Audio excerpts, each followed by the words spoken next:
గత సంవత్సరం జరిగిన సంఘ యొక్క సో ఆ సమావేశంలో దేశం మొత్తం నుంచి అన్ని ప్రాంతాల నుంచి ఈ జనరల్ బాడీ సభ్యులు ఎవరైతే ఉన్నారో వాళ్ళు పాల్గొంటుంటారు.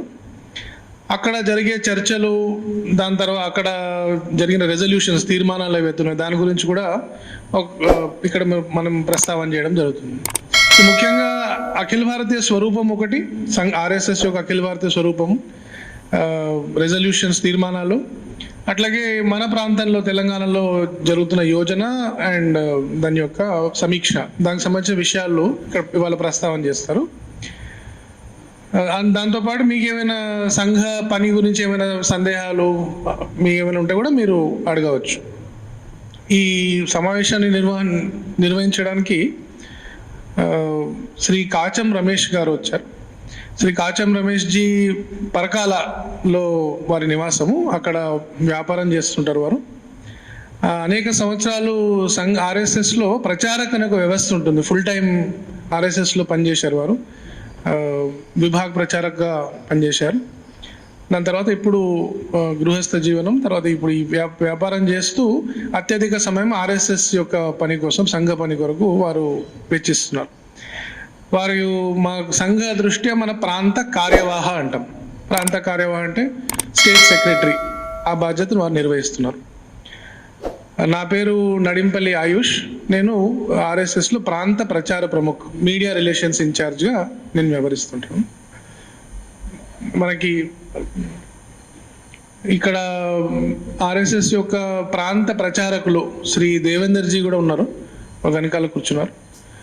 దేవేందర్జీ సంఘ ప్రచారక్, అంటే పూర్తి సమయం సంఘాని కోసము వారు ఇన్వెస్ట్ చేస్తుంటారు.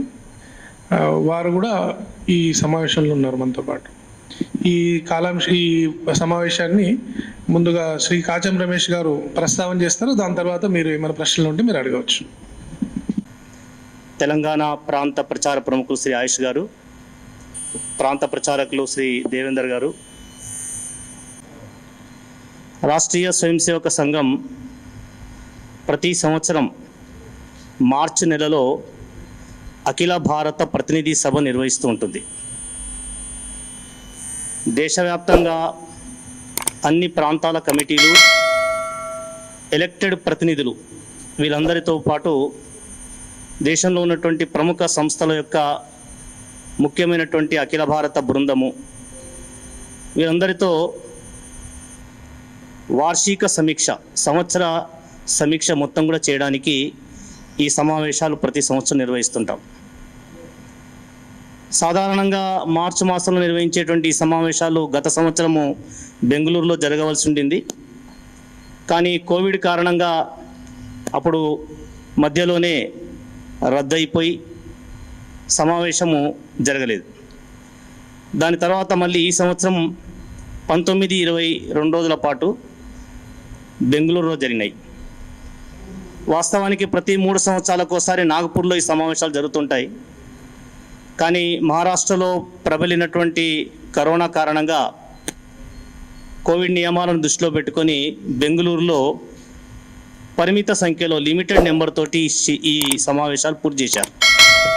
అంటే సెమీ వర్చువల్ కార్యక్రమం జరిగింది. సుమారుగా ముఖ్యమైనటువంటి ప్రతినిధులందరూ కూడా బెంగళూరులో ప్రత్యక్షంగా కలిశారు. మిగిలినటువంటి వాళ్ళందరూ కూడా వాళ్ళ వాళ్ళ రాష్ట్ర రాజధాని లోపల వర్చువల్గా సమావేశంలో పాల్గొన్నారు.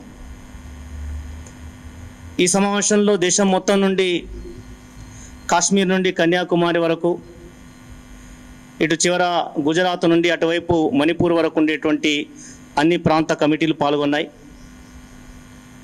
ప్రతి 2000 మంది ఆర్ఎస్ఎస్ కార్యకర్తలకి, క్రియాశీల కార్యకర్తలకి ఒక ఎలక్టెడ్ ప్రతినిధి ఉంటారు. అలాంటి ప్రతినిధులు మొత్తం దేశం మొత్తం నుంచి వచ్చారు. వాళ్ళందరూ కూడా ఈ సమావేశాల్లో పాల్గొన్నారు. 3 రోజులు జరగాల్సినటువంటి సమావేశం కోవిడ్ని దృష్టిలో పెట్టుకొని 2 రోజులు జరిగింది.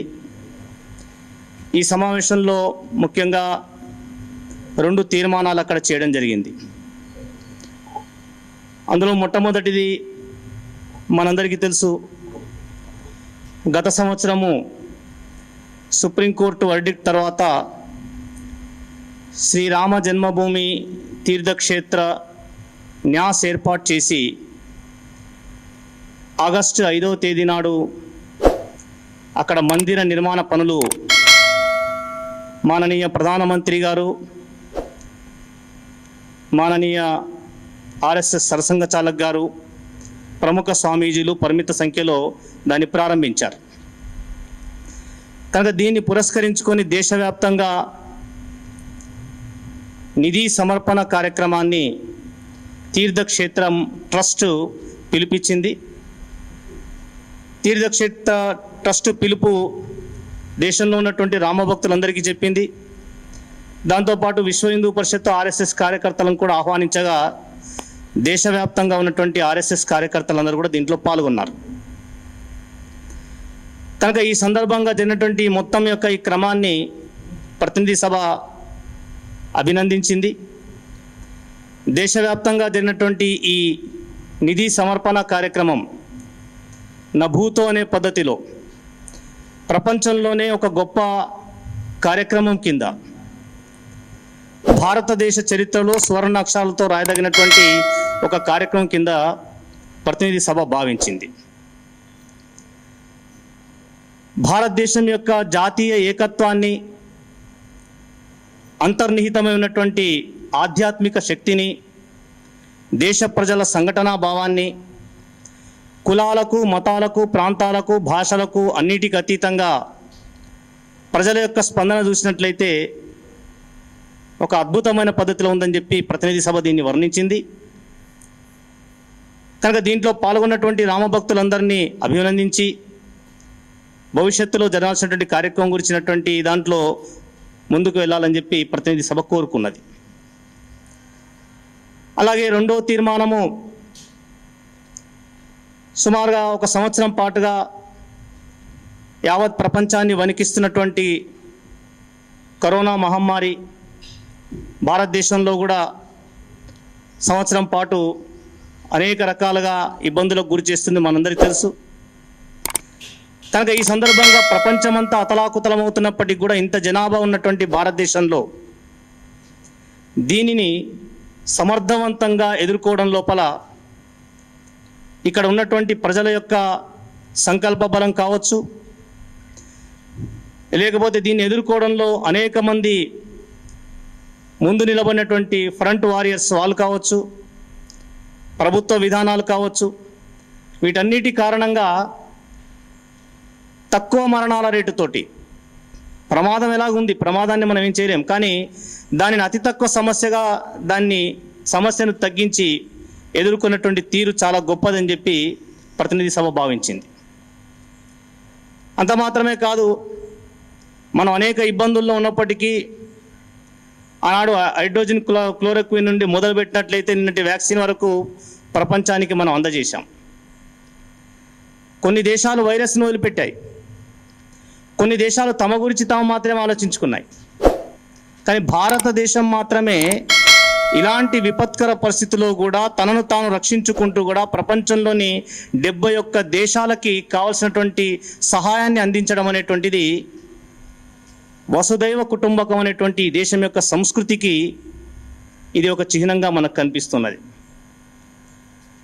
భారతదేశం దీన్ని ఎదుర్కోవడంలో అనేక రకాలైనటువంటి అంశాలున్నాయి. భారతీయ సంస్కృతే ఒక ప్రధానమైనటువంటిది. ఇక్కడ కుటుంబ వ్యవస్థ ఉన్నది. ప్రపంచంలో అనేక చోట్ల దీని కారణంగా దీన్ని ఎదుర్కోవడం లోపల కుటుంబ వ్యవస్థ లేని కారణంగా కోవిడ్ బారిన పడినటువంటి వాళ్ళు అనేక మంది ఒంటరి జీవితానికి గురై మానసిక అసంతులానికి గురైనటువంటి సమయంలో భారతదేశంలో అదేమీ లేకపోవడానికి ప్రధాన కారణం ఏంటంటే ఇక్కడ కుటుంబ వ్యవస్థ. రెండోది, భారతీయ జీవన విధానంలోనే పర్యావరణం ఉన్నది. కనుక ఈ పర్యావరణము, కుటుంబ వ్యవస్థ ఇలాంటివి ఇక్కడ ఉన్నటువంటి, ఒక రకంగా చెప్పాలంటే భారతీయుల వంటగదే ఒక వైద్యశాల. వీటన్నిటి కారణంగా ఇక్కడేటువంటి ప్రజల యొక్క అంతర్శక్తి ఎక్కువ ఉన్నటువంటి కారణంగా తక్కువ సమస్యతోటి మనం బయటపడ్డాం. కనుక వీటన్నిటిని సంరక్షించుకోవడంలో ముందు కూడా మనం తగినటువంటి పద్ధతిలో ఉండాలని ప్రతినిధి సభ ప్రజలందరినీ ఆహ్వానించింది. ఈ కరోనా లాంటి మహమ్మారి వచ్చినప్పుడు అనేక మంది ఇతరులకు సహాయపడినటువంటి ఈ విషయాలని ప్రతినిధి సభ అభినందించింది. కనుక ఈ సందర్భంగా చూసినట్లయితే అనేక రకాలైనటువంటి దేశవ్యాప్తంగా అనేక రకాల కార్యక్రమాలు నిర్వహణ జరిగింది. ముఖ్యంగా లాక్డౌన్ సమయంలో కనుక మనం చూసినట్లయితే మైదానంలో జరిగేటువంటి అన్ని కార్యక్రమాలను ప్రభుత్వం నిషేధించింది. కనుక ఆ 3 నెలల సమయంలో ఆర్ఎస్ఎస్ ఏమిటి అని చెప్పి చాలామందికి అనుమానం వస్తుంది. ఆర్ఎస్ఎస్ నిత్యం జరిగేటువంటి శాఖ కార్యక్రమం ఉంటుంది. ఆర్ఎస్ఎస్ యొక్క ప్రాథమిక కార్యక్రమమే మైదానంలో శాఖ. కానీ 3 నెలల పాటు ఆర్ఎస్ఎస్ శాఖ లేదు అంటే చాలామందికి అనుమానం ఆర్ఎస్ఎస్ మూసివేశారా అని చెప్పి. కానీ ఆర్ఎస్ఎస్ ఎప్పుడు కూడా కాలానుగుణంగా సమయోచితంగా కార్యక్రమాలు నిర్వహిస్తుంటుంది. కనుక కోవిడ్ సమయంలో కూడా, లాక్డౌన్ సమయంలో కూడా ప్రభుత్వ నియమాలు పాటిస్తూ గ్రౌండ్లోకి రాకుండా ఆర్ఎస్ఎస్ కార్యకర్తలు వాళ్ళ ఇంట్లోనే కుటుంబ సభ్యులతోనే ఆర్ఎస్ఎస్ శాఖలు నిర్వహించారు. ఇది ఒక గొప్ప పరిణామం. మైదానంలో నుంచి నేరుగా కుటుంబాల్లోకి ఆర్ఎస్ఎస్ కోవిడ్ కారణంగా ప్రవేశించింది. కనుక అనేక రకాలైనటువంటి కార్యక్రమాలను కూడా ఈ సందర్భంగా నిర్వహించింది. కోవిడ్ సమయంలో ఆన్లైన్ ద్వారా, వివిధ యాప్ల ద్వారా శిక్షణా కార్యక్రమాలు నిర్వహించింది. అనేక రకాల ప్రబోధనాత్మక కార్యక్రమాలు నిర్వహించింది. ఆన్లైన్లో నిర్వహించినటువంటి వివిధ ప్రబోధనాత్మక కార్యక్రమాల్లో దాదాపుగా 10 లక్షల మందికి పైగా దీంట్లో పాల్గొన్నారంటే ఎన్ని రకాల కార్యక్రమాలు ఏ రకంగా నిర్వహించారో అర్థం చేసుకోవచ్చు. ఇంట్లో కూర్చొని 5 మందితో 10 మందితో వేరు వయసులో ఉండేటువంటి వాళ్ళు కూడా కలిసి ఎలా ఆటలు ఆడొచ్చో అలాంటి కొన్ని వందల కొత్త ఆటల్ని ఆర్ఎస్ఎస్ సృష్టించింది. ఈ సందర్భంగా మనకు తెలుసు, ఆట ఆడాలంటే గ్రౌండ్లో ఉండాలి, ఒకే ఏజ్ వాళ్ళు ఉండాలి. కానీ వేరు వయసులో వాళ్ళనప్పటికీ కూడా, ఎందుకంటే ఆట అనేటువంటిది ఒక మానసిక ఉల్లాసాన్ని కలిగించేటువంటి విషయం. అందుకని ఇలాంటి ఆటల కార్యక్రమాలు ఇంట్లో నిర్వహించడం ద్వారా, సత్సంగం నిర్వహించడం ద్వారా ఇంట్లో ఉన్నటువంటి వాళ్ళు కూడా మానసికంగా ఒంటరితనానికి గురి కాకుండా ఉల్లాసంతో ఉత్సాహంగా ఉండేటువంటి పద్ధతిలో సంఘం అనేక రకాలైనటువంటి కుటుంబ కార్యక్రమాలను ఈ సందర్భంగా నిర్వహించింది. దీనితో పాటు ముఖ్యంగా అనేక మంది అనేక రకాల ఇబ్బందులు గురయ్యారు. హఠాత్తుగా లాక్డౌన్ రావడము, ఎక్కడి వాళ్ళు అక్కడే ఉండిపోవడము, బస్సులు రైళ్లు ఆగిపోవడము, అనేక మందికి జీవనోపాధి దెబ్బతింది. నిరుపేదలు పని చేసుకునేటువంటి వాళ్ళందరికీ ఏ రకమైనటువంటి వృత్తి లేనటువంటి పరిస్థితి ఉంది. కనుక ఈ సమయంలో సంఘ స్వయం సేవకులు అనేక రకాలైనటువంటి సేవా కార్యక్రమాలు చేశారు. వాటి వివరాలు ఒకసారి మీ ముందు ఉంచేటువంటి ప్రయత్నాన్ని చేస్తాను. ఈ సందర్భంగా దేశం మొత్తం మీద 92,000 స్థలాల్లో సంఘ కార్యక్రమాలు, సేవా కార్యక్రమాలు చేయడం జరిగింది. ఇందులో 5,07,000 మంది కార్యకర్తలు పాల్గొన్నారు. రెడీమేడ్ ఫుడ్ ప్యాకెట్, భోజన ప్యాకెట్ తయారు చేసి, అంటే చాలామంది హాస్టల్ విద్యార్థులు, లేకపోతే అనేక మంది పని చేసుకునేటువంటి వాళ్ళు, ఒంటరిగా ఉన్నటువంటి వాళ్ళు, వేరే ఊరి నుంచి వచ్చి నగరాల్లో చిక్కుకుపోయినటువంటి వాళ్ళు, ఇలాంటి వాళ్ళకి ఆహారం అందించడం జరిగింది. అలా దేశవ్యాప్తంగా ఈ సందర్భంగా 4,66,34,000 మందికి ఆహార ప్యాకెట్లను ఈ సందర్భంగా అందజేయడం జరిగింది. చాలామంది ఆర్థిక ఇబ్బందుల్లో ఉన్నారు. కనుక అలాంటి వాళ్ళకి కావాల్సినటువంటి ఒక నెల రోజులకు 2 నెలలకు సరిపోయేటువంటి రేషన్ కిట్, బియ్యము, ఉప్పులు, పప్పులు, ఒక నెల రోజులకు కావాల్సినటువంటి సామాగ్రి అంతా కూడా ఒక కిట్ లాగా తయారు చేసి అలా పంచడం జరిగింది. ఇండ్లను ముందే సర్వే చేసి ఏ ఇంటికి అవసరమో చూసి ఆ ఇండ్లకు అలా రేషన్ కిట్లు ఇవ్వడం జరిగింది. అలా దేశవ్యాప్తంగా 73,81,000 కుటుంబాలకి రేషన్ కిట్స్ కూడా ఇవ్వడం జరిగింది. తెలంగాణ ప్రాంతంలో కూడా ఈ సందర్భంగా చాలా పెద్ద ఎత్తున ప్రయత్నాలు చేశారు. ప్రభుత్వానికి, పోలీసులకు వాళ్ళు కోరిన మేరకు సహకారాన్ని అందించాము. 2,932 స్థలాలలో 27,414 మంది కార్యకర్తలు ఈ సందర్భంగా పనిచేసి తెలంగాణలో 4,37,000 మందికి భోజన ప్యాకెట్లు, 2,55,000 మందికి రేషన్ కిట్లు ఈ సందర్భంగా అందజేయడం జరిగింది. అలాగే దేశవ్యాప్తంగా సుమారుగా 85 లక్షల మందికి మాస్కులు అందించారు. మాస్క్ ధరించాల్సిన ఆవశ్యకత గురించి చెప్పారు. నగరాలలో, గ్రామీణ ప్రాంతాలలో, వనవాసి క్షేత్రాల్లో కూడా వెళ్ళి వాళ్ళకి మాస్క్ ఎందుకు ధరించాలి, ఎలా ధరించాలి అనేటువంటి విషయాన్ని చెప్పడం జరిగింది. తెలంగాణ ప్రాంతంలో 1,85,000 మాస్కులు ఈ సందర్భంగా పంచడం జరిగింది. అలాగే దీన్ని తట్టుకొని నిలబడడానికి ఒక కషాయాన్ని కూడా వితరణ చేయడం జరిగింది. తెలంగాణ ప్రాంతంలో సుమారుగా 1,75,000 మందికి బయట పనిచేస్తున్నటువంటి అనేక మంది కార్మికులు కావచ్చు, పోలీస్ డిపార్ట్మెంట్ వాళ్ళు కావచ్చు, వాళ్ళు నేరుగా కరోనాను ఎదుర్కొనేటువంటి పరిస్థితుల్లో వాళ్ళ శరీరం యొక్క శక్తిని నింపడానికి కావాల్సినటువంటి కషాయాన్ని కూడా 1,73,000 మందికి ఈ సందర్భంగా అందజేయడం జరిగింది. అలాగే చాలామంది మనందరికీ తెలుసు, అనేక మంది వలస కార్మికులు విధి లేని పరిస్థితుల్లో వాహనాలు లేనటువంటి కారణంగా నడిచి వాళ్ళ స్వస్థలాలకు చేరుకునేటువంటి ప్రయత్నం చేశారు. కనుక ఈ సందర్భంగా దేశవ్యాప్తంగా అలా వెళ్తున్నటువంటి వాళ్ళకి 1,778 స్థలాలలో 2,67,000 మందికి ఈ సందర్భంగా సాయం చేయడం జరిగింది. తెలంగాణ ప్రాంతంలో కూడా 43 కేంద్రాల్లో 13,656 మందికి సాయం చేయడం జరిగింది. సహాయం అంటే వీళ్ళకి అక్కడ భోజనాన్ని అందించడము, దాంతోపాటు మెడికల్ క్యాంప్స్ పెట్టి వాళ్ళకు అవసరమైనటువంటి వైద్యాన్ని అందజేయడము, నీటిని అందజేయడము, ఆ తర్వాత కొద్దిగా పరిస్థితులు మారిన తర్వాత స్థానికంగా ఒక చోటు నుంచి ఇంకొక చోటికి వెళ్ళడానికి వీలుగా వాహనాలను సమకూర్చడము, ఇలాంటి వ్యవస్థ కూడా అనేకం కూడా సంఘ కార్యకర్తలు చేయడం జరిగింది. కనుక ఒక రకంగా కరోనా సమయం లోపల సంఘ స్వయం సేవకులు అనేక రకాలైన పద్ధతిలో కార్యక్రమాలు చేశారు. పూనాలో అయితే ఒక కోవిడ్ సెంటర్నే ప్రారంభం చేశారు. హైదరాబాదులో డాక్టర్స్ అనేక మంది డాక్టర్స్ని కలిపి ఒక కౌన్సిలింగ్ సెంటర్ను కూడా ఏర్పాటు చేయడం జరిగింది. ఒక టోల్ ఫ్రీ నెంబర్ ఇచ్చి ఎవరికైతే అనుమానం ఉంటుందో అలాంటి వాళ్ళు నేరుగా వైద్యానికి డాక్టర్ దగ్గరికి వెళ్ళినటువంటి వాళ్ళ దగ్గరికి ఆ ఫోన్ ద్వారా సంప్రదించి ఇంట్లో ఉన్నట్లయితే ఏ రకంగా ఉండాలి, హాస్పిటల్ చేరాల్సిన అవసరం ఉందా లేదా అనేటువంటి పద్ధతి లోపల వాళ్ళకి కౌన్సిలింగ్ ఇచ్చేటువంటి వ్యవస్థ ఒక గొప్ప పద్ధతిలో చేశారు. దీంట్లో వేలాది మంది ఈ సందర్భంగా అనేక మంది సహాయాన్ని పొందారు.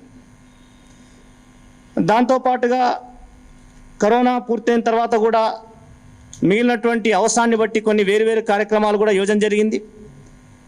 ఇప్పుడు కరోనా కారణంగా చాలా చోట్ల వలస కార్మికులు వెళ్ళిపోయినటువంటి కారణంగా చాలా ఇండస్ట్రీస్లో కార్మికులు లేరు. రెండో వైపు చాలామంది తమ ఊరు వదిలిపోయినటువంటి కారణంగా వాళ్ళకి ఉపాధి లేదు. కనుక కార్మికులు కావాలని కొన్ని ఇండస్ట్రీస్ కోరుతున్నాయి, ఉపాధి లేకుండా కొంతమంది నిరుద్యోగులు ఉన్నారు. కనుక వీళ్ళిద్దరి మధ్యలో కోఆర్డినేషన్ చేయడానికి వీలుగా ఉపాధి సేతు అనేటువంటి ఒక చిన్న యాక్టివిటీని ప్రారంభం చేసి అనేక మందిని ఉపాధిలో జోడించేటువంటి ప్రయత్నము ఆర్ఎస్ఎస్ కార్యకర్తల ద్వారా, సేవాభారతి ద్వారా తెలంగాణ ప్రాంతంలో జరిగింది. అలాగే ఇంతకుముందే చెప్పాను, రామ జన్మభూమి యొక్క నిధి సమర్పణ కార్యక్రమం ఇది ట్రస్ట్ నిర్వహించింది. ట్రస్ట్ నిర్వహించినటువంటి ఈ కార్యక్రమానికి ఆర్ఎస్ఎస్ సహకారం అందినటువంటి కారణంగా దేశవ్యాప్తంగా ఆర్ఎస్ఎస్ కార్యకర్తలందరూ కూడా దీంట్లో పాల్గొన్నారు. కనుక ప్రారంభంలో దీన్ని లక్ష్యాన్ని ఏర్పాటు చేసేటప్పుడు దేశం మొత్తం మీద 4 లక్షల గ్రామాల్లో 11 కోట్ల కుటుంబాలని కలవాలనేటువంటి సంకల్పంతో కార్యక్రమం ప్రారంభమైంది. కానీ కార్యక్రమం తర్వాత చూసినట్లయితే ఈ కార్యక్రమంలో దేశవ్యాప్తంగా 5,45,737 గ్రామాల్లో కార్యక్రమం జరిగింది. 12,47,21,000 మంది నిధి సమర్పణలో పాల్గొన్నారు. తెలంగాణలో కూడా 7,000 గ్రామాలకి వెళ్ళాలి, 20 లక్షల గ్రామాలని సంపర్కం చేయాలి అని చెప్పి అనుకున్నాం. సుమారుగా 80,000 నుంచి 90,000 మంది కార్యకర్తల శక్తి ఇక్కడ ఉంది అని చెప్పి యోజన చేశాం. కానీ కార్యక్రమం యొక్క స్పందన చూసినట్లయితే అద్భుతంగా మనకు కనిపిస్తుంది. తెలంగాణలో 12,719 గ్రామాలలో, వీటికి అదనంగా పల్లెలు హ్యామ్లెట్స్లో కూడా వెళ్ళడం జరిగింది. తెలంగాణ మొత్తంలో 68,59,076 కుటుంబాలని కులాలు, మతాలు, ప్రాంతాలు, భాషలు సంబంధం లేకుండా ప్రతి కుటుంబాన్ని కలిసేటువంటి ప్రయత్నం జరిగింది. దేశం మొత్తం మీద 20 లక్షల మంది కార్యకర్తలు పనిచేస్తే తెలంగాణలో 1,94,000 మంది కార్యకర్తలు ఈ సందర్భంగా పనిచేశారు. సుమారుగా 1,00,000 మందికి పైగా, అంటే ఈ 1,94,000లో 1,00,000 మంది కార్యకర్తలు వాళ్లకు వాళ్ళే వచ్చి మేము ఈ పనిలో చేరుతాము, మేము సహకరిస్తామని చెప్పి వాళ్ళే ఈ పనిలో కార్యకర్తలుగా నమోదు చేసుకొని వచ్చారంటే తెలంగాణలో రామ జన్మభూమి పట్ల, మందిర నిర్మాణం పట్ల ఎలాంటి వాతావరణం ఉందనేది, ఎంతటి అనుకూలత ఉందనేటువంటిది మనకు కనిపిస్తున్నది.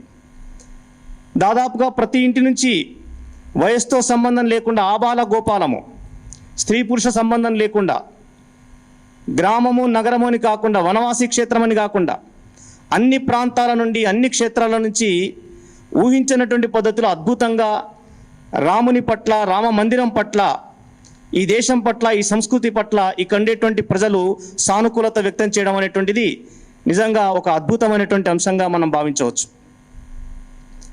చాలా మతాలకు అతీతంగా చాలామంది స్పందించారు. అనేక మంది వేరు మతాల ఉన్నటువంటి వాళ్ళు కూడా మతరీత్యా మేము ఏదైనా కావచ్చు, కానీ మా మూలాలు కూడా రామునిలో ఉన్నాయనేటువంటి పేరుతోటి అనేక మంది ముందుకు వచ్చి ఆ రకంగా నిధి సమర్పణ కార్యక్రమంలో ఇక్కడ పాల్గొన్నారు. ఈ మొత్తం కార్యక్రమాన్ని కనుక చూసినట్లయితే భారతదేశం మొత్తంలో కూడా సామాజిక సమరసత ఎలా ఉందనేటువంటి విషయాన్ని మనకు కనిపిస్తున్నది. ఈ దేశ ప్రజల లోపల ఎన్ని రకాల భేదాభిప్రాయాలు ఉన్నప్పటికీ కూడా జాతీయ ఏకత్వం ఎలా ఉంది, జాతీయ ఏకాత్మత ఎలా ఉంది రాముని పేరు మీద అనేటువంటి విషయం మనకు కనిపిస్తుంది. ఈ దేశంలో అంతర్నిహితమైనటువంటి ఆధ్యాత్మిక శక్తి ఎలా ఉందనేటువంటి విషయం కూడా ఈ రామ జన్మభూమి నిధి సమర్పణ కార్యక్రమంలో మనకు కనిపించింది. దేశమంతా కూడా ఏ రకమైనటువంటి అభిప్రాయాలు, భావాలు ఉన్నప్పటికీ అందరికీ కూడా రాముడు మర్యాద పురుషోత్తముడు, రాముని యొక్క అడుగుజాడల్లో మేము నడవాలనేటువంటి భావన దేశ ప్రజలందరిలో ఉంది. కనుక రామ మందిరంతో పాటు రాముని ఆశయాలు, రాముని యొక్క ఆలోచనలు, రాముని యొక్క ఆదర్శాలను తీసుకొని ఈ సమాజం ముందుకు పోవాలనేటువంటి ఆలోచన అక్కడ ప్రతినిధి సభలో కూడా అందరి కార్యకర్తలు వ్యక్తమైంది. ఇప్పుడు దేశంలో కరోనా కారణంగా సుమారుగా ఈ సంవత్సరంలో 8 నుంచి 10 మాసాల పాటు అన్ని కార్యక్రమాలు ఆగిపోయాయి. రాష్ట్రీయ స్వయం సేవక సంఘ కార్యక్రమాలు ఇంతకుముందు చెప్పినట్టు శాఖా కార్యక్రమాలు ఇళ్లలో జరగడంతో పాటు ఎప్పుడైతే లాక్డౌన్ ఎత్తేసారో కోవిడ్ నియమాలను పాటించుకుంటూ ఎక్కడెక్కడైతే అవకాశం ఉందో అక్కడ ప్రభుత్వం యొక్క చట్టాలని గౌరవిస్తూ నియమాలను పాటిస్తూ నెమ్మదిగా దేశవ్యాప్తంగా శాఖలు ప్రారంభించబడ్డాయి మైదానంలో. ఆ రకంగా ఇప్పుడు దేశం మొత్తం మీద ఈరోజు 34,569 కేంద్రాలలో నిత్య శాఖలు, 60,773 స్థలాలలో నెలకు ఒకసారి జరిగేది, వారానికి జరిగేది, రోజు జరిగేటువంటి శాఖలు జరుగుతున్నాయి. అలా దేశవ్యాప్తంగా 81,860 స్థలాల్లో శాఖలు జరుగుతున్నాయి. తెలంగాణ ప్రాంతంలో 3 సంవత్సరాల క్రితంతో పోల్చినట్లయితే సంఘ కార్యం చాలా పెరిగి ఉంది. 2,069 స్థలాలు, 2,789 శాఖలు ఇప్పుడు తెలంగాణ వ్యాప్తంగా జరుగుతున్నాయి. అలాగే తెలంగాణలో వివిధ సేవా కార్యక్రమాలు 417 స్థలాల్లో, 574 స్థలాల్లో సేవా కార్యక్రమాలు జరుగుతున్నాయి. దీంతో పాటుగా ఇంతకుముందు చెప్పినట్టుగా అనేక రకాలైనటువంటి మిగిలినటువంటి కార్యక్రమాలు, సమాజంలో సామరస్యాన్ని నిర్మాణం చేయడానికి వివిధ కార్యక్రమాలు, హిందుత్వాన్ని ప్రచారం చేయడానికి ధర్మ జాగరణ కార్యక్రమాలు, గో సంరక్షణ కార్యక్రమాలు, కుటుంబ విలువల్ని ప్రబోధించడానికి కుటుంబ ప్రబోధన కార్యక్రమాలు, గ్రామ వికాసం కొరకు దేశంలో 2,000 స్థలాల్లో గ్రామ ఆధారితంగా అనేక రకాల కార్యక్రమాలు నిర్వహిస్తున్నారు. ఇందులో ముఖ్యంగా గో ఆధారిత సేంద్రియ వ్యవసాయము, దీనిని దేశం మొత్తం మీద నిర్వహిస్తున్నారు. అదే రకంగా ఫార్మర్ ప్రొడ్యూస్ ప్రో ఆర్గనైజేషన్ అనేక చోట్ల ప్రారంభించబడింది. సంఘ స్వయం సేవకులు వీళ్ళందరితో కూడా సుమారుగా 2,000 గ్రామాల్లో గో ఆధారిత సేంద్రియ వ్యవసాయ కార్యక్రమాలు జరుగుతున్నాయి. నేరుగా రైతు నుండి వినియోగదారునికి కూడా చేరేలాగా ఈ ఫార్మర్స్ ప్రొడ్యూస్ ఆర్గనైజేషన్ ద్వారా కొన్ని కేంద్రాల్లో ప్రయత్నం చేస్తున్నారు. కనుక ఇలా వివిధ పద్ధతుల లోపల ఇలాంటి పరిస్థితుల్లో కూడా అనేక రకాలైనటువంటి కార్యక్రమాలు దేశవ్యాప్తంగా జరుగుతున్నాయి. అనేక చోట్ల సంఘ శిక్షణా తరగతులు మండల స్థాయిలో, ఖండ స్థాయిలో, జిల్లా స్థాయిలో కూడా కార్యకర్తల శిక్షణా తరగతులు వీటన్నిటి కూడా నిర్వహిస్తున్నాం. కనుక వీటితో పాటు రాబోయేటువంటి రోజుల్లో, రాబోయే 2-3 సంవత్సరాల్లో సంఘ కార్యం ఎలా విస్తరించాలనేటువంటి చర్చ కూడా అక్కడ చేయడం జరిగింది. ఈ చర్చలో ప్రధానంగా ఇప్పటివరకు చాలా చోట్ల సంఘ కార్యక్రమాలు నగరాలు, తాలూకా కేంద్రాల వరకు చేరుకున్నాయి. ఇక ముందు మండల కేంద్రాల వరకు ఆర్ఎస్ఎస్ శాఖలు వెళ్ళాలనేటువంటి ఒక యోజన జరిగింది. మండలం అన్నట్లయితే ప్రభుత్వ మండలాలు మనం చూసినట్లయితే సుమారుగా 20 గ్రామాలు, 25 గ్రామాలు ఒక మండలంగా ఉంటుంది. తెలంగాణ ప్రాంతంలో ఒక మండలిని ఒక 3-4 ఉపమండలాలుగా చేశాం. అలా దాదాపుగా ప్రతి 5-6 గ్రామాలు 8-10 గ్రామాలు కలిపి ఒక ఉపమండలం ఉంది. కనుక రాబోయే 3 సంవత్సరాల్లో ఈ ఉపమండలం వరకు సంఘ శాఖ వెళ్ళాలి, ఆర్ఎస్ఎస్ శాఖ ప్రారంభించబడాలి. ఈ ప్రయత్నం ఒకటి ప్రారంభమైంది.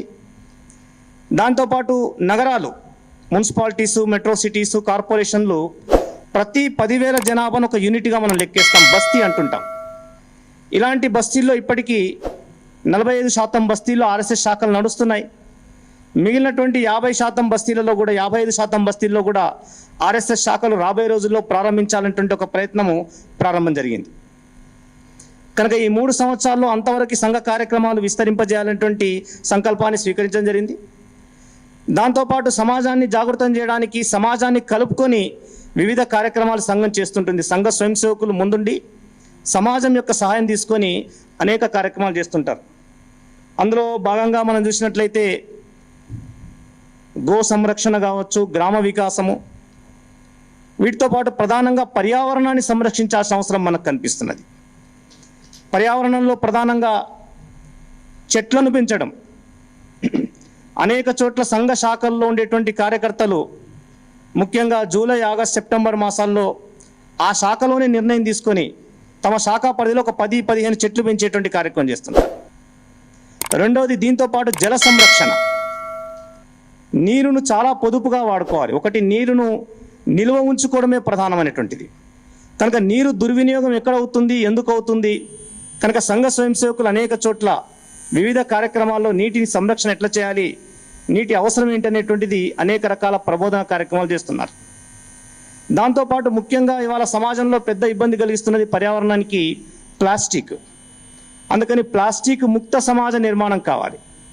కనుక ఆర్ఎస్ఎస్ శాఖ ఉన్నటువంటి ప్రతి చోట ప్లాస్టిక్ లేకుండా ఎలా మనం ఉండగలుగుతాం, ఏమేం చేయగలుగుతాం అనేటువంటి ప్రయత్నాన్ని కూడా స్వయం సేవకులు చేస్తున్నారు. దాంతోపాటు ముఖ్యంగా ఇవన్నీ జరగాలన్నట్టయితే కుటుంబం ప్రధానమైనటువంటిది. కానీ ఆధునిక కాలంలో కుటుంబాలు విచ్ఛిన్నమైపోతున్నాయి, కుటుంబ విలువలు కూడా తగ్గిపోతున్నాయి, అనేక సమస్యలు కుటుంబాల్లో ఏర్పడుతున్నాయి, ఒంటరి జీవితాలు కారణమవుతున్నాయి, విడాకులు ఏర్పడుతున్నాయి. కనుక వీటన్నిటిని ఆపడానికి సంఘ స్వయం సేవకుల ద్వారా సమాజం యొక్క సహకారం తీసుకొని కుటుంబ విలువలను పెంచడానికి కుటుంబ ప్రబోధన కార్యక్రమాన్ని కూడా సంఘం చేపట్టాలనేటువంటి ఒక ఆలోచన జరుగుతున్నది. కనుక ఈ కుటుంబ ప్రబోధన పర్యావరణంతో పాటు సమాజంలో సామరస్యాన్ని నిర్మాణం చేయడం, అంతరాలు లేనటువంటి సమాజం, సమతాయుక్త సమాజం, సమాజంలో ఉండేటువంటి వ్యక్తుల మధ్య హెచ్చు తగ్గులు లేకుండా అందరూ ఒకటే అనేటువంటి భావాన్ని నిర్మాణం చేయడానికి సమరసత కార్యక్రమాలు, ఈ 3-4 కార్యక్రమాలు ప్రధానంగా రాబోయే రోజుల్లో తీసుకోవాలని చెప్పి అక్కడ నిర్ణయం చేయడం జరిగింది. కనుక సంఘ కార్యక్రమాన్ని విస్తరించడంతో పాటు సమాజాన్ని ప్రబోధన చేసి దానికి అనుగుణంగా సమాజంలో పరివర్తన తీసుకొచ్చేటువంటి దిశలో ప్రయత్నం చేయాలనేటువంటి నిర్ణయంతో అక్కడ కార్యక్రమాలు జరిగాయి. ప్రతి 3 సంవత్సరాలకు ఒకసారి రాష్ట్రీయ స్వయం సేవక సంఘంలో ఎన్నికలు జరుగుతుంటాయి, అంతర్గతమైన ఎన్నికలు. ఈ ఎలక్టెడ్ ప్రతినిధులు జిల్లా సంఘచాలక అంటే జిల్లా అధ్యక్షుడిని, రాష్ట్ర అధ్యక్షుడిని, రాష్ట్ర సంఘచాలకుని ఎన్నుకుంటారు. అట్లాగే దేశం మొత్తం మీద ఉండేటువంటి సంఘ కార్యక్రమాలకి అధినేత సర్కార్యవాహ ఉంటారు, జనరల్ సెక్రటరీ అని చెప్తుంటాం. ఆ జనరల్ సెక్రటరీ ఎన్నిక, సర్కార్యవాహ ఎన్నిక కూడా ప్రతి 3 సంవత్సరాలకు ఒకసారి జరిగినట్టే ఈ సంవత్సరం కూడా ప్రతినిధి సభలో జరిగింది. గతంలో మాననీయ సురేష్ భయ్యాజీ జోషి ఆర్ఎస్ఎస్ సర్కార్యవాహగా ఉండేవారు. ఈ సంవత్సరము దాదాపు వారు 12 సంవత్సరాల పాటు వారు సర్కార్యవాహగా ఉన్నారు. కనుక ఈసారి జరిగినటువంటి దీంట్లో మాననీయ దత్తాత్రేయ హోసబలేజీ, వారు మూలతః కర్ణాటకకు చెందినటువంటి వారు, అనేక విద్యార్థి ఉద్యమాల్లో పాల్గొన్నారు. గత 50 సంవత్సరాలుగా ఆర్ఎస్ఎస్ ప్రచారకగా పనిచేస్తున్నారు.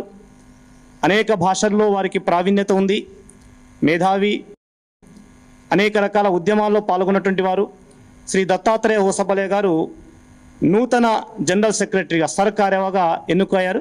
కనుక వారి నాయకత్వం లోపల రాబోయేటువంటి రోజుల్లో సంఘ కార్యక్రమాలు ముందుకు తీసుకువెళ్ళాలనేటువంటి నిర్ణయం ప్రతినిధి సభలో జరిగింది.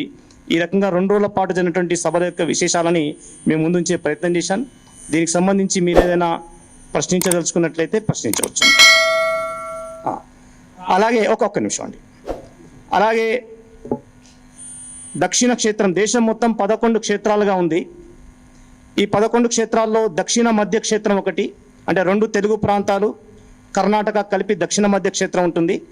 ఈ క్షేత్రానికి క్షేత్ర సంఘచాలకగా శ్రీ వి నాగరాజు గారు బెంగళూరుకు చెందినటువంటి వారు గతంలో కూడా క్షేత్ర సంఘ చాలకుగా ఉన్నారు. వారు తిరిగి ఎన్నికయ్యారు. వారు రాబోయే 3 సంవత్సరాల పాటు ఇదే బాధ్యత లోపల ఈ క్షేత్రానికి సంఘ కార్యానికి నాయకత్వం వహించన్నారు. Samaj Jagrata Gurinchi, you have taken some steps, but still today we're continuing to have, we enjoyed many years back. So as RSS, what steps are you taking to ensure that this family system is intact in our country, and that we need to reclaim the Indian Republic? Sorry. ప్రబోధన చేయడానికి సంఘము నేరుగా శాఖ ద్వారా ఒక ప్రయత్నం చేస్తుంది. RSS స్వయం సేవకులు కానటువంటి సమాజంలో ఉండేటువంటి అనేక మందిని మొహల్లా వారిగా, బస్తీ వారిగా ఉండేటువంటి 10 కుటుంబాలు 15 కుటుంబాలు కలిపి వారంలో ఒకసారి, నెలలో 2 సార్లు కానీ కలపడం. అక్కడ వాళ్ళకి కుటుంబం అంటే ఏంటి, దేశం ఏంటి, సంస్కృతి ఏంటి, సమాజం ఏంటి, ఈ విషయాన్ని ప్రబోధనం చేయడం జరుగుతుంటుంది. అనేక మన యొక్క ట్రెడిషన్స్, మన ఆచారాలు, సంప్రదాయాలు ఎలా ఉన్నాయి, ఎలా వచ్చాయి, వీటిని గుర్తు చేయడం కూడా జరుగుతుంటుంది. ముఖ్యంగా నెక్స్ట్ జనరేషన్ పిల్లల్లో ఉండాల్సిన సంస్కారాన్ని నేర్పించడంతో పాటుగా కుటుంబంలో ఉండేటువంటి రిలేషన్స్ ఏంటి, తల్లి ఏంటి, తండ్రి ఏంటి, తాత, అమ్మమ్మ, ఇలాంటి విషయాలన్నీ కూడా అక్కడ నేర్పించడానికి అనేక ప్రయత్నాలు చేస్తుంటారు. దీంతో పాటుగా కొన్ని చోట్ల కొత్తగా వివాహమైనటువంటి దంపతులను, న్యూలీ మ్యారీడ్ కపుల్స్, నవదంపతి అంటాం, అలాంటి వాళ్ళ సమ్మేళనాలు పెట్టి భార్యాభర్తల మధ్యలో ఉండాల్సిన అవగాహన ఏంటి, కుటుంబం అంటే ఏంటి, ఇలాంటి వాటిని కూడా ప్రబోధించేటువంటి ప్రయత్నం కూడా చేస్తున్నారు. కనుక మహిళలకు ఒకవైపున, పిల్లలకు ఇంకొక వైపున, కొత్త దంపతులకు ఒకవైపు, దాంతోపాటుగా మొత్తం కుటుంబాన్ని కలిపి వారానికి ఒకసారి, 15 రోజులకు ఒకసారి వాళ్ళ ఇంట్లో వాళ్ళు కూర్చొని కలిసి భోజనం చేయాలి, కలిసి ఇంట్లో ప్రశాంతంగా ఫోన్ పక్కన పెట్టి మన గురించి మనం ఆలోచించుకోవాలి, మన గురించి మనం ఆలోచించాలి, ఇలా వాళ్ళకి నేర్పించేటువంటి ప్రయత్నం చేస్తున్నారు. రెండోది,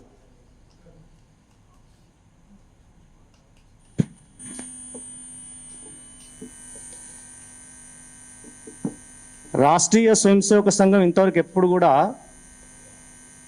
రాజ్యాంగాన్ని కాదని ఏం చేయలేదు. రాజ్యాంగాన్ని కాదని, రాజ్యాంగానికి వ్యతిరేకంగా, రాజ్యాంగాన్ని కించపరిచేటువంటి ప్రయత్నం ఫ్రమ్ ద బిగినింగ్, కాన్స్టిట్యూషన్ ప్రారంభమైనప్పటి నుండి ఇప్పటి వరకు చేస్తున్నటువంటిది కమ్యూనిస్టులే. కనుక కమ్యూనిస్టుల యొక్క స్వభావంలోనే రాజ్యాంగ వ్యతిరేకమైనటువంటి కార్యకలాపాలు చేయడం అలవాటు ఉంది. కనుక దొంగ అని అరిచినట్టుగా ఆయన వేరే ఆరోపణ ఏం చేయడానికి వీల్లేదు. కనుక రాజ్యాంగాన్ని రక్షించుకోవాలి ఆర్ఎస్ఎస్ నుంచి అని అన్నారు. రాజ్యాంగాన్ని సంపూర్ణంగా గౌరవించేది, రాజ్యాంగం యొక్క ప్రతి సూత్రాన్ని, ప్రతి నియమాన్ని పాటించేది సంఘ స్వయం సేవకులు. సంఘ శిక్షణలో కూడా మేము ఒక విషయాన్ని నేర్పిస్తుంటాం. సంఘ శిక్షణలో రాజ్యాంగం ఏమిటి, రాజ్యాంగంలో ఉన్న నియమాలు ఏంటి, దాన్ని ఎలా పాటించాలి, ఏం చేయాలనేటువంటిది. కనుక రాజ్యాంగం అనేటువంటిది స్వయం సేవకులందరికీ ఒక మరో భగవద్గీత లాంటిది. కనుక సంఘము వాళ్ళు కేవలం రాజకీయ ఆరోపణలతోటి ఎన్నికల కోసం వాళ్ళు అలా చేయొచ్చు, కానీ సంఘం ఎక్కడ కూడా రాజ్యాంగాన్ని అతిక్రమించి ఎక్కడ ఏ కార్యక్రమాలు చేయలేదు. నమస్కారం, హిందుస్థాన్ సమాచారం నుండి. ప్రశ్న ఏంటంటే, ప్రాంతం నుండి రామ జన్మభూమికి అండి, మందిర నిర్మాణం కోసం రామ జన్మభూమి ఉద్యమం మొత్తం కూడా తీర్థక్షేత్రం నిర్వహించింది, తీర్థక్షేత్రం యొక్క ట్రస్ట్ నిర్వహించింది. కనుక ఆ ట్రస్ట్ వాళ్ళు ఇచ్చినటువంటి పుస్తకాలు, కరపత్రాలను తీసుకొని సంఘ స్వయం సేవకులు వెళ్ళారు. కనుక ఇక్కడ ఎంతమంది కార్యకర్తలు వెళ్ళారు, ఏమిటి అనేటువంటి విషయమే ప్రధానంగా మాకు తెలుసు. నిధి ఎంత సేకరించబడింది అనేటువంటిది తీర్థక్షేత్ర ట్రస్ట్ ఉంది, అది అబాలిష్ అయిపోయింది, అది కూడా వాళ్ళ ద్వారా మీరు తెలుసుకోవచ్చు. కానీ నాకున్నటువంటి సమాచారం ప్రకారంగా తెలంగాణ ప్రాంతంలో సుమారుగా 189 కోట్ల నిధి ఇక్కడ సేకరించబడింది. బహుశా ఇది అధికారికంగా కాకపోవచ్చు, ఎందుకంటే వాళ్ళ దగ్గర అఫీషియల్గా ఉంటుంది. నేను చెప్పేది అనధికారికంగా చెప్తున్నాను. పనిచేసిన కార్యకర్తలు మిగిలినటువంటి వివరాలని నాకు తెలుసు, కానీ పుస్తకాలు, అకౌంట్స్, ఆడిటింగ్ అంతా వాళ్ళ దగ్గర ఉంది కనుక వాళ్ళ నుంచి మీరు సమాచారం పూర్తిగా తెలుసుకోవచ్చు.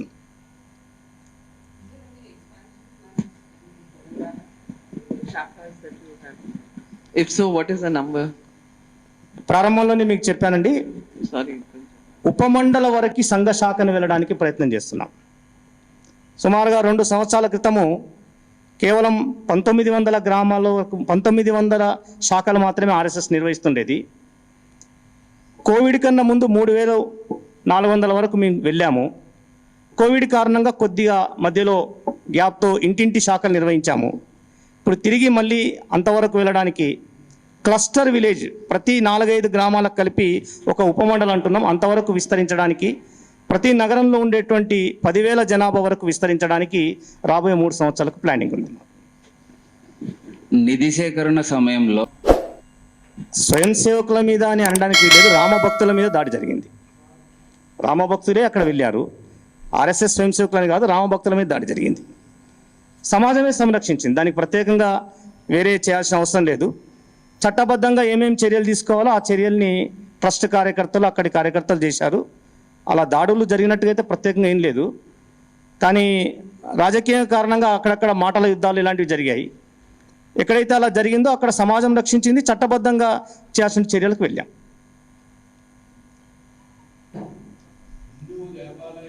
తెలుగురాలని ప్రభుత్వ నియంత్రణ నుంచి బయటకు తొలగించాలనే వాదన 2 రాష్ట్రాల్లో ప్రారంభమైంది. అనేక చోట్ల చర్చాగోష్ఠులు జరుగుతున్నాయి. అనేక హిందూ సంస్థలు, హిందూ స్వామీజీలు వాళ్ళు కూడా డిమాండ్ చేస్తున్నారు. కాబట్టి ఈ దృష్ట్యా గతంలో తిరుమల తిరుపతి దేవస్థాన రక్షణ కోసం ఆర్ఎస్ఎస్ ఉద్యమం చేసిన విధంగా భవిష్యత్తులో హిందూ దేవాలయాల్ని ప్రభుత్వ నియంత్రణ నుంచి బయటకు తీసుకొచ్చేటట్టు ఉద్యమం ఏమైనా యోజన చేస్తున్నారా? రాష్ట్రీయ స్వయం సేవక సంఘం నేరుగా ఏ ఉద్యమం చేయదండి. స్వామీజీలు, సాధు సంతులు చేసేటువంటి ఉద్యమం కనుక ఏదైనా ఉన్నట్లయితే సంఘ స్వయం సేవకులు సమర్థించవచ్చు. తిరుమల తిరుపతి సంరక్షణ సమయంలో కూడా పూజ్య పెజావర్ స్వామీజీ, తర్వాత మిగిలినటువంటి ప్రముఖ స్వామీజీలందరూ కలిపి కార్యక్రమాన్ని యోజన చేశారు. అప్పుడు ఆర్ఎస్ఎస్ సహకారం కూడా కోరినప్పుడు సంఘ స్వయం సేవకులు దాంట్లో పాల్గొన్నారు. ఇప్పుడు కూడా స్వామీజీలు సమాజ హితం కోసం ఇలాంటి కార్యక్రమం అవసరం అని చెప్పి నిర్ణయం చేసినట్లయితే తప్పనిసరిగా ఇక్కడ ఉండేటువంటి సంఘ కార్యకర్తలందరూ కలిసి కూర్చొని చర్చించి ఆలోచించి దానికి అనుగుణంగా ముందుకు వెళ్తారు. సార్, నేను కిరణ్ సార్, సాక్షి టీవీ. మొన్న ఈ మధ్య ఆర్ఎస్ ప్రవీణ్ కుమార్ కూడా రామభక్తులు కావచ్చు, రాముని కావచ్చు, కృష్ణుని కానీ మొక్కమని చెప్పేసి తను చెప్పడం జరిగింది. దీని మీద మీరు ఏం చెప్తారు సార్? ఒక సభలో తను మాట్లాడాడు ఆర్ఎస్ ప్రవీణ్ కుమార్ స్వైరం. గురుకుల పాఠశాలలు ప్రభుత్వం నిర్వహిస్తున్నటువంటి పాఠశాలలు కనుక ప్రభుత్వం నిర్వహించేటువంటి పాఠశాలలో మిగతా పాఠశాలలో ఎట్లయితే వ్యవస్థ ఉందో అదే వ్యవస్థ గురుకుల పాఠశాలలో నడవాలి. గురుకుల పాఠశాలలో విద్య పేరుతోటి కొన్ని మతాలను, కొన్ని ధర్మాలని, కొంతమంది మహాపురుషులను కించపరిచేట్టు మాట్లాడినట్లయితే చట్టమే అంగీకరించదు. కనుక దానికి చట్టబద్ధంగా ఏమేమి చర్యలు జరగాలో ఆ చర్యలన్నీ జరగాల్సినటువంటి అవసరం ఉంది. కనుక అలా ఒక ఐపీఎస్ ఆఫీసర్ గారు ఒక విద్యా వ్యవస్థను నిర్వహించవచ్చా? విద్యా వ్యవస్థను నిర్వహించేటువంటి వ్యక్తి ఒక మతాన్ని సమర్థించవచ్చా? ఒక మతాన్ని సమర్థించే వ్యక్తి ఇంకొక మతాన్ని కించపరచవచ్చా? లేకపోతే ఒక విద్యా వ్యవస్థను నడుపుతున్న వ్యక్తి ఆ విద్యా వ్యవస్థను ఆధారంగా చేసుకొని దాని పూర్వ విద్యార్థుల ఆధారంగా ఒక సైన్యాన్ని ఏర్పాటు చేయవచ్చా? ఆ సైన్యం సమాంతరమైనటువంటి వ్యవస్థను నడిపించవచ్చా? ఇవన్నీ చట్టం చూసుకోవాల్సిన విషయాలు, ప్రభుత్వాలు ఆలోచించాల్సిన విషయాలు. కనుక హిందూ ధర్మం మీద, హిందూ సమాజం మీద ఎవరైనా కించపరిచినట్లయితే సహజంగా అందరం దాన్ని నిర్ద్వందంగా తిరస్కరిస్తాం, వ్యతిరేకిస్తాం. కనుక ఇక్కడ ప్రత్యేకంగా ఒక ఐపీఎస్ ఆఫీసర్ గారు చేస్తున్నటువంటి ఆరోపణలు వస్తున్న ఈ విషయంలో తప్పనిసరిగా ప్రభుత్వ జోక్యం జరగాలి, విచారణ జరగాలి, చట్టబద్ధమైనటువంటి చర్యలు తీసుకోవాలని చెప్పి అభిప్రాయం. సమాజాన్ని కించపరచలేదు ఎక్కడ కూడా. బౌద్ధము హిందూ సమాజంలో అంతర్భాగమే. ఈ దేశంలోనే ప్రారంభమైనటువంటి ఒక మతం బౌద్ధ మతం. హిందూ ధర్మంలో ఉన్నటువంటి కర్మకాండను వ్యతిరేకిస్తూ మాత్రమే బౌద్ధం ప్రారంభమైంది తప్ప బౌద్ధం ఎప్పుడు రాముణ్ణి, కృష్ణుని విమర్శించలేదు, గౌరీని, గణపతిని అంగీకరించని చెప్పి చెప్పలేదు. ఒకవైపేమో బౌద్ధము మేము పాటిస్తున్నామని చెప్తూ రాముణ్ణి, కృష్ణుణ్ణి వ్యతిరేకించడం సరైన పద్ధతి కాదు. రామ జన్మభూమి నిధి సమర్పణ కార్యక్రమం జరిగింది. ఈ కార్యక్రమంలో లడాక్ ప్రాంతంలో వేలాది మంది బౌద్ధ భిక్షులు పాల్గొన్నారు. ఎందుకంటే అక్కడ గ్రామాల్లో బౌద్ధ భిక్షులు చెప్తేనే అక్కడ గ్రామాల్లో ప్రభావంతం ఉంటుంది. కనుక అక్కడ గ్రామ ప్రజల కోరిక మేరకు లేకపోతే అక్కడ ఉండేటువంటి బౌద్ధ ప్రజల యొక్క ఆలోచన మేరకు వాళ్ళే వెళ్ళి నిధి సమర్పణకి నిధులు సేకరించారు. వాస్తవానికి అది బౌద్ధం. కానీ ఇక్కడ బౌద్ధము పేరుతోటి హిందుత్వాన్ని విమర్శించడం అనేటువంటిది సరైనది కాదు. బౌద్ధం అనేటువంటి ముసుగులో ఇంకేదైనా జరుగుతుందా అనేటువంటిది కూడా ప్రభుత్వం ఆలోచించాలి. అభిప్రాయం ఏమండి? Why don't you demand the recall of the IPS officer Praveen Kumar? మీ అభిప్రాయం తెలియజేశారు కానీ వై డోంట్ యు డిమాండ్? ఖచ్చితంగా డిమాండ్ చేస్తున్నాం. అభిప్రాయం తెలియజేయడమే డిమాండ్ చేయడం. డిమాండ్ అంటే ఇంకా గట్టిగా చెప్పడం అని కాదు, ఇది చెప్పడమే, అభిప్రాయాన్ని చెప్పడమే డిమాండ్ చేయడం. సంఘము ఇలాంటి డిమాండ్ సాధారణంగా చేయదు. ఏ డిమాండ్ కూడా సమాజం చేస్తుంది, వ్యక్తులు చేస్తారు. కనుక అక్కడ మిగిలినటువంటి వ్యక్తులు చేయాలని ఆర్ఎస్ఎస్ఏ వెళ్ళి, ఆర్ఎస్ఎస్ ఇంతకుముందే చెప్పాను, ఆర్ఎస్ఎస్ ఏ కార్యక్రమం ఏ ఉద్యమం చేయదు. ఆర్ఎస్ఎస్ స్వయం సేవకులు డిమాండ్ చేస్తున్నారు, లేకపోతే అక్కడ హిందూ సమాజంలో మిగిలిన ప్రతిలందరూ కూడా డిమాండ్ చేస్తున్నారు. నేను కూడా కోరుతున్నాను ఇప్పుడు తప్పనిసరిగా చట్టబద్ధమైన చర్యలు చేయాల్సిందే, తీసుకోవాల్సిందే అని స్పష్టంగా చెప్తున్నాను. అంటే మీరు ఇది రఘురామరాజు గారిని అడగాలి, వారిని అడిగితే బాగుంటుంది. మీరు కోర్టుగా ఉన్నారా లేకపోతే ఎట్లా స్పందించారనేది. ఒక వ్యక్తి స్పందించినంత, హిందుత్వాన్ని స్పందించినంత మాత్రాన బీజేపీ కోర్టు అని అనుకోవడానికి లేదండి. హిందువుగా స్పందించవచ్చు. ఇప్పుడు ఒక మిగతా మతాల విషయాలు వచ్చినప్పుడు ఎక్కడో ఉన్నటువంటి ఒక ముస్లిం ఎంపీ స్పందిస్తేనేమో మీరు అలా అన్నారు. కానీ ఒక హిందూ ఎంపీ హిందూ కాజు కోసం స్పందిస్తే హిందూ ఒక బీజేపీ కోర్టు అని ఎట్లా అంటాం? హిందూగా స్పందించాడు ఆయన. ఇక్కడ ఉండేటువంటి ఎంపీలు కూడా స్పందించారు, స్పందించలేని లేదు, వాళ్ళు కూడా మాట్లాడారు. కొంతమంది ఆయన పార్లమెంట్లో మాట్లాడారు, వీళ్ళు మిగతా వాళ్ళు బయట మాట్లాడారు. కనుక వాళ్ళలో ఉండేటువంటి దీన్ని బట్టి ఉంటుంది. నేను ఒక హిందూగా నేను స్పందిస్తున్నా అని చెప్పి ఆయన మాట్లాడారు.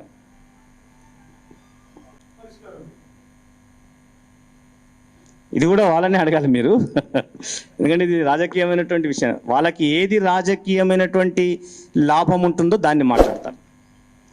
మామూలుగా ఏ చెట్టుకు పండ్లు ఉంటాయో ఆ చెట్టుకే రాళ్ళు వేస్తారు. రోడ్డు మీద పోతున్నాం మనం, మామిడి చెట్టు ఉంది, దానికి ఏం పండ్లు లేవనుకోండి, రాయి ఎందుకు వేస్తారు? మామిడి పళ్ళు ఉన్నాయనుకోండి, రాయి వేసి పళ్ళు తీసుకుంటారు. కనుక ఆర్ఎస్ఎస్ అనేటువంటిది ఒక ఫ్రూట్ఫుల్ ఆర్గనైజేషన్, పండిస్తున్నటువంటిది. కనుక ఈ ఆర్ఎస్ఎస్ను దెబ్బతీయాలి, ఆర్ఎస్ఎస్ను విమర్శించాలనేటువంటి పద్ధతి లోపల రాజకీయమైన స్వార్థం కోసం విమర్శిస్తున్నారు. ఇంతకుముందే చెప్పాను, ప్రభుత్వ వ్యవహారాల్లో కానీ ఏ ఇన్స్టిట్యూషన్స్లో కానీ సంఘ జోక్యం లేదు. ఒక ఉదాహరణ చూపించండి. ఆర్ఎస్ఎస్ యొక్క జోక్యం ఉంది ప్రభుత్వ నిర్ణయాల్లో కానీ ఎక్కడైనా అనేటువంటి చూపించండి. రాజకీయ అవసరం కోసం చెప్తున్నారు. అలా సంఘ ఆర్ఎస్ఎస్ జోక్యం చేసుకుని ఈ విధానాన్ని మార్చండి, ఈ నిర్ణయాన్ని మార్చండి అని చెప్పింది ఒక్కటి కూడా లేదు. గతంలో కమ్యూనిస్టులు, కాంగ్రెసు వీళ్ళందరూ అన్ని సంస్థలు చొరబడిపోయారు, అన్ని సంస్థల యొక్క జోక్యం చేసుకున్నారు. చివరికి ఆ ఇన్స్టిట్యూషన్స్ పేర్లతో మొదలుపెట్టినట్లయితే దాంట్లో ఉండేటువంటి ప్రాథమిక విషయాల వరకు అన్నింటిలో కూడా వాళ్ళ యొక్క విధానాలు చూపించే ప్రయత్నం చేశారు. ఆర్ఎస్ఎస్ నేరుగా ఎక్కడ జోక్యం చేయలేదు. ఆర్ఎస్ఎస్ స్వయం సేవకులు, కార్యకర్తలు వివిధ ఇన్స్టిట్యూషన్స్లో వివిధ హోదాల్లో పనిచేస్తుండొచ్చు, దాంట్లో తప్పేం లేదు. నేను ఆర్ఎస్ఎస్ కార్యకర్తను, నేను ఒక ఉద్యోగిని, నేను ఒక ఆర్ఎస్ఎస్ కార్యకర్తను, ఒక సోషల్ యాక్టివిటీలో ఉన్నాను. కనుక దానికి దీనికి సంబంధం లేదు. ఆర్ఎస్ఎస్ నేరుగా ఎక్కడ ఏ ఇన్స్టిట్యూషన్స్లో దేంట్లో కూడా జోక్యం చేసుకోలేదు, చేసుకోదు కూడా. మీరు ప్రశ్న చాలా కరెక్ట్గా అడిగారు. మీరు అడిగిన ప్రశ్నలోనే సమాధానం అర్థమవుతుంది. హిందువుల మీద దాడులు జరిగాయని చెప్పారు. కానీ చాలా పత్రికలు, చాలామంది మిగిలినటువంటి వాళ్ళు మత కల్లోలాలు అంటున్నారు. బైన్సాలో గత కొన్నాళ్ళుగా జరుగుతున్నటువంటివి మత కల్లోలాలు కాదు, కేవలం హిందువుల మీద జరుగుతున్నటువంటి దాడులు.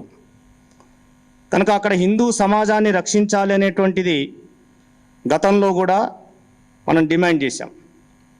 ఒక బైన్సాలోనే ఎందుకు జరుగుతుంది? ఒక పర్టికులర్ వర్గము, ఒక పర్టికులర్ రాజకీయ పార్టీ ఎక్కడైతే ప్రాబల్యం ఉందో అలాంటి స్థలాల్లోనే హిందూ సమాజం మీద దాడులు జరుగుతున్నాయి.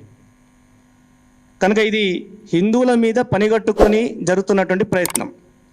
బైన్సా నగరంలో ఉన్నటువంటి హిందువులను అనాథాలం చేయాలి, బైన్సా నగరం మొత్తాన్ని తమ చేతిలోకి తీసుకోవాలని చెప్పి కొంతమంది చేస్తున్నటువంటి ప్రయత్నమే ఇది. కనుక దీని దాడులని తప్పనిసరిగా హిందూ సమాజం ఎదుర్కొంటుంది, తిరస్కరిస్తుంది, చట్టబద్ధంగా తీసుకోవాల్సిన కార్యక్రమాల కోసం డిమాండ్ చేస్తుంది. అన్ని రకాల ప్రయత్నాలు డిమాండ్ జరుగుతూనే ఉంది. ప్రభుత్వాన్ని కూడా గట్టిగా నిలదీసి అడుగుతాం. అయితే ప్రభుత్వం కూడా నిష్పక్షపాతంగా వ్యవహరించాలని చెప్పి కోరుతున్నాం. ఎవరైతే దెబ్బతిన్నారో వాళ్ళనే తీసుకొని వెళ్ళి అరెస్ట్ చేశారు.